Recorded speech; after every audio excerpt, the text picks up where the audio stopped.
আগামী 22 তারিখে সকালবেলা মন্দিরে পূজা পাঠ, দুপুরবেলা রাম মন্দির উদ্বোধন দর্শন, প্রসাদ বিতরণ, সন্ধ্যাবেলা দীপাবলি হবে তো? বাড়িতে বাড়িতে দীপ জ্বলবে তো? জয় শ্রীরাম হবে তো? সবাই মিলে করবেন তো?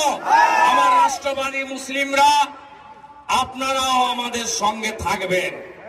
আমরা সবাইকে নিয়ে চলতে চাই।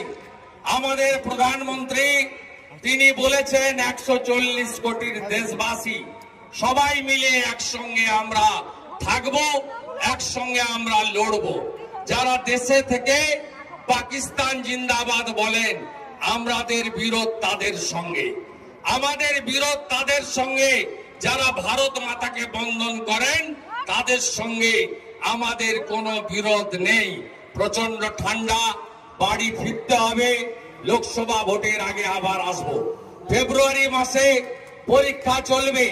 ওই সময় রাজবংশী ভাওয়াইয়া শিল্পীদের নিয়ে কোচবিহারে